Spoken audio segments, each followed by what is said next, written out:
Can we talk about John Brown? Brown was a husband and a father of 23 children, but most notably, he was a militant abolitionist against enslavement and had a record of committing murders for the cause. The name John Brown initially became noteworthy after the passing of the Kansas-Nebraska Act. When Kansas and Nebraska were being brought into the Union as states, the question over if they would be slave or free states became a hot topic. So it was decided to leave it up to the locals, meaning those who lived in Kansas or Nebraska would vote on if they wanted their state to be a slave state or a free state.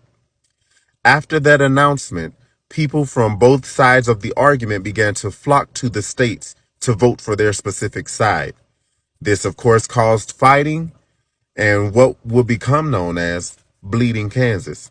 One of those leading the fight for anti-slavery was John Brown, who in 1856 led a small party of Avengers on a rampage and dragged 5 men out of their homes in front of their wives and children, hacked 4 of them to death with long knives sharpened for the purpose, and shot the 5th. After his exploits in Kansas, John Brown began to look for new ways to bring the fight to the enemy. Brown's new point of interest was the federal arsenal in Harpers Ferry, Virginia, which would eventually become a part of West Virginia, but that's for a different video. As Brown began to recruit for his raid, he sought help from prominent Black Americans like Harriet Tubman and Frederick Douglass.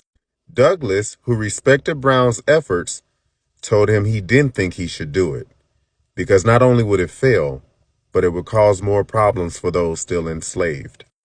Tubman, on the other hand, offered her help, but ultimately wasn't able to be a part of the raid.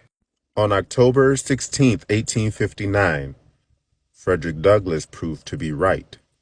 Within 48 hours of the raid, Brown was captured by Marines who were being led by Colonel Robert E. Lee, who would go on to lead the Confederate Army during the Civil War. Charged with treason and murder, Brown would be tried and convicted, and on December 2nd, 1859, he was hanged. Of the casualties at Harper's Ferry, one of them was Watson Brown, John Brown's son. Years later, during the Civil War, the Union troops took over Winchester Medical School in Virginia, where it was found that Watson Brown's body had been skinned and set up on display. This infuriated Union troops, who then set the school on fire.